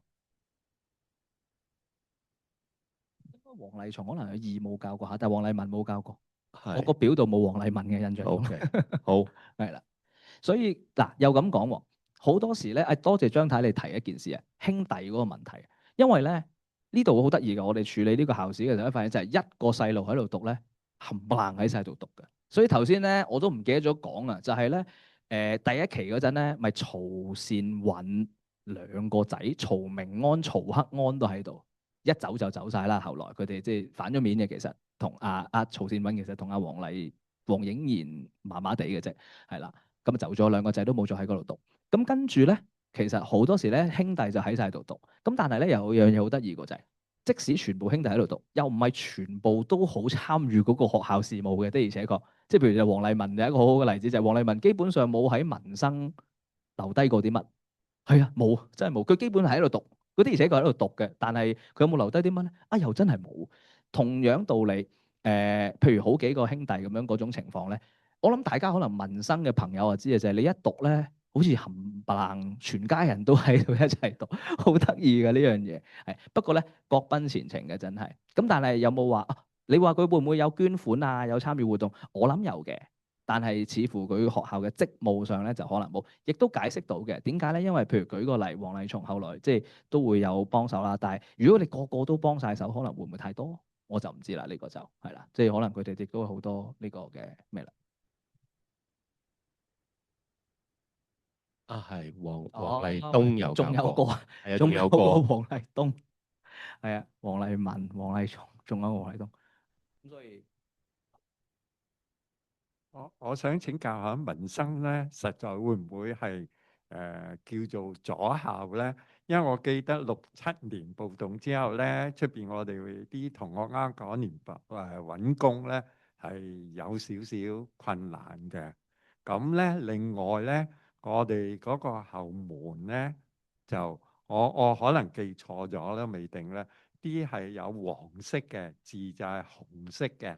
但係有一段時間好似係改過啲名嘅顏色，名就冇改過，好似啲顏色。不過可能我係呢個同學咁講，嗰個同學講啊，搞咗我個腦都俾人洗咗腦，以為係改咗顏色。咁我唔知啲後巷有冇提過咧？咁樣啊？多謝呢位先生啊！其實先生你問咗一個非常之好嘅問題，兩個層面講，係啦。係，多謝你。兩個層面講，我答咗你本來嗰個問題先，佢係咪左校？我最簡單嘅答案就係咧，我本書去到1957年嘅，咁所以係佢1967年嘅咩狀態咧？其實我就唔可以答你嘅。但係，我睇緊阿陳伯文校長嘅回憶錄嘅時候咧，佢的而且確有講過你頭先講嗰個情況。係啦，佢的而且確有講嘅，佢就話有段時間佢俾人指佢係，但係佢話佢唔係。陳伯文寫得好清楚，佢冇啊，我哋絕對唔係啊。不過唔知點解有啲人講，佢就話唔知點解社會有啲人講，直頭走去問佢，佢第一個反應係邊度係啊咁樣。咁所以我相信咧，即係我就信阿陳伯文校長嘅證供啦，似乎就唔係。亦都老實講就係，如果係我諗我哋會喺香港政府都睇到檔案，係啦，咁似乎就冇啦，係啦。咁所以呢個唔係問題。另一樣嘢啦，就係回憶嗰個問題啦。我反而想講多少少呢一樣嘢。呢本校史咧好得意嘅，我係盡量係用文字資料寫嘅。咁當然啦，因為我寫嘅時期去到1957年啫嘛，係啦，咁所以就唔會有太多人係會俾我訪問到。咁都有幾位嘅，咁但係我係冇辦法問得太多人。咁回憶咧，其實作為歷史資料咧，係正如頭先先生你講啦，就係有啲位咧。嗱，我唔敢講話準唔準確，其實我覺得討論準唔準確其實意義不大嘅，反而係咩咧？就係我哋可能會想知道就係點解會有呢個諗法嘅背景啊？係啊，嗰個背景就係咩咧？就係因為當時就係有呢個擔心咯，同埋你哋好現實會面對一個問題，就係出去揾嘢做會俾人驚俾人標籤啊嘛。咁當然啦，呢個恐懼有冇真係有影響咧？可能人都唔同。可能有啲朋友睇落係可能遲啲嘅，咁可能佢揾工會遇到障礙，可能冇嘅，可能一帆風順。咁所以就你問我短嘅答案就係唔係，佢唔係左校，係啦。實際上就係因為我至少睇到阿陳伯文校長自己話佢唔係，係啦。咁所以就亦都紅黃字嗰度我唔知啦。咁就因為我冇見過呢個，要問翻莫校長有冇喺啲相度見過，似乎就冇啦，係啦，似乎就冇啦。少咧曼德拉效應，有陣時講下講下，好似係。係啊，好，呢度補充一點，點解係1957年一停喺？係啦，講翻點解1957年？除咗即係小弟可能你哋可能大家覺得小弟細膽之外咧，就係民生書院條例係1957年。頭先我哋好弱略咁講過，呢個唔可以就咁喐㗎。我唔得嘅，係咪用呢個傻？係啊，呢度，因為咧民生書院法團條例咧，就令到學校作為非牟利教育機構，咁所以呢個係一個法定地位嘅確立。咁所以我哋就用呢一個做我哋呢本書嘅，即係算係一個終點。因為有呢條條例之後咧，其實個學校嘅發展同埋佢嘅性質同埋佢嗰個校政，其實同我寫之前嗰個時期會有太大嘅分別。咁所以咧，我哋都即係期待，即係可能學者又好，校方又好，之後可能會接手繼續寫落去。咁呢個就後話啦，係啦。咁所以我哋就會選擇喺呢度停。係啦。講多一樣嘢啊，回憶啊，講起。我哋睇校刊咧，好好彩嘅就係校刊有大量嘅回憶資料，所以我哋先寫到咁多呢啲人嘅內容。因為如果唔係咧，就冇乜人味嘅本書。本書係流水帳，好仔細嘅流水帳。I'm very good at it。但係人嘅故事咧，就係好彩有呢啲校刊回憶嘅資料，係啦。所以我哋唔會看輕回憶，準確又好，唔準確又好，其實未必一定要即刻看輕佢嘅，係。係啊，附錄嗰度都好多一啲輯錄當時嘅文章，好有感情趣味。譬如1939年咧，同學去深圳探難民營，當時喺戰亂嘅時候，講翻佢哋離開嗰個營嘅時候一啲嘅感情咧，唱嘅歌咧都係好有呢個味道啊，人情味喺度嘅。好，我哋嘅時間咧就仲有一個啦問題啦。係啦，俾埋張太問多次啦。呢位女士先，呢位女士先，呢位女士先。當然呢位女士先，我哋問兩個問題啦。當然係。Hello，鄺教授同葉校長，我係民生書院嘅校友嚟嘅，亦都係香港大學嘅老師。咁今次好開心可以聽到好多關於民生書院嘅歷史。咁咧，作為比較可能後生啲嘅校友咧，其實我哋細個咧就成日聽到一樣嘢嘅，就係望民生有好多鬼故嘅。我哋其實。操場咧係我哋好中意講嘅嘢，同埋咧而家小學校舍咧有棵樹咧，以前咧我哋細個好中意喺個窿嗰度匿埋噶，不過而家可能封咗。嗰棵樹咧係有個腳印嘅，我哋細個唔知腳印因為手印嘅，跟住我哋話哎呀有啲嘢㗎，肯定係。咁我想問下咧，其實當時咧打仗咧，日軍佔領我哋校舍或者係即係侵佔稱香港嘅時候咧，其實個校舍係咩狀況啊？係啦，多謝。好多謝你嘅問題啊，阿老師。點稱呼啊？哦 Jenny 老師，多謝你啊。呢個問題啱啊。一間有歷史、有地位嘅香港名校，點可以冇鬼故咧？係咪先？喂，大佬，呢樣嘢好緊要，冇鬼故不成名校啊！香港呢個不明文規定嚟嘅，幾大都要有。嗱，咁嘅個情況，我都真係特登查找。嗱，你都見到我花咗唔少功夫揾佢日據時期發生咩事係咪？嗱，咁嘅。其實佢係香港防衛隊嘅一個軍營，咁即係咧，其實咁嘅守備隊咧，即係當時啦，其實係有權就咁處決啲人嘅。咁所以呢個操場有冇死過人？我唔夠膽講有，但係我絕對唔夠膽講冇。係啦，絕對有機會。同樣道理，譬如舉個例，般咸道校舍、般咸道小學嗰個位。都係同樣性質嘅守備隊軍營。嗱，要搞清楚，日軍當時咧有兩種守軍嘅，一憲兵嗰啲係殺人嘅，真係。另外守備隊嗰啲係日本陸軍，係啦，又即係海軍陸戰隊。海軍陸戰隊喺灣仔，陸軍喺各處都有嘅。憲兵咧就真係殺人唔眨眼嘅。咁所以憲兵部即係唔同地區嘅憲兵部殺過人咧唔出奇。譬如舉個例。東地區憲兵隊，即係灣仔嗰間教會學校，即係同跑馬地嗰間叫咩啊？死啊！一時間噏唔出，嗰間真係肯定有㗎啦。咁但係你話呢個位有冇咧？我覺得真係一啲都唔出奇。不過咧，呢個空間九龍城、九龍塘、九龍城一帶，呢日據時期相對和平。咁然後個校舍本身啊，當阿黃寬年校長戰爭結束嘅時候咧，其實佢一馬當先翻嚟學校嘅，佢寫咗個報告，同埋一班校友，佢哋走翻嚟學校就睇啦，發生咩事咧？就係發覺爛晒、爛溶溶。咁到底係日軍用到佢爛溶溶，定係喺日軍投降8月15號到日軍離開？因為其實發生咩事咧？就係8月15號日本投降，日軍係留喺軍營嘅，直到8月30號嗰2個禮拜，日軍係留喺軍營嘅。8月30號。到9月12號中間呢段時間。9月12號咩事咧？呢個時間點英軍登陸九龍，呢2個禮拜其實日軍係離開軍營，集中咗喺深水埗。咁即係話日軍有段時間係離開咗民生書院嘅軍營。嗰段時間咧，應該啲人就會去嗰間學校嗰度攞有用嘅嘢啦，包括咩咧？金屬 parts、木嘅 parts，木好多係燒柴，金屬攞去買。咁所以咧嗰段時間應該就係佢個校舍俾人 strip 一空。咁所以但係你好好彩就係咧個銀盾仲喺度，居然冇人攞，乜都攞，唔知係咪到時？咪個攞出嚟裝水啊嘛！佢哋話咩都有人攞，竟然唔攞個銀盾走，我都唔知嗰班搶掠嗰班人咩心態嘅。木你又攞，咩嘢你都攞，留翻個銀盾，可能好難賣啩，覺得可能嫌佢重啩。啊，係咯，啱啊，銀盾係啊，可能佢哋就唔識貨啦，以為就係斷估都唔係銀啦，真係銀嚟喎，原來冇辦法，係啊，睇唔出嗰下唔係，但係又咁講，食飯問題嗰下柴係緊要嘅，你連飯都煲唔熟，如果唔係，係啦，咁所以最後一個問題要俾阿張太啦。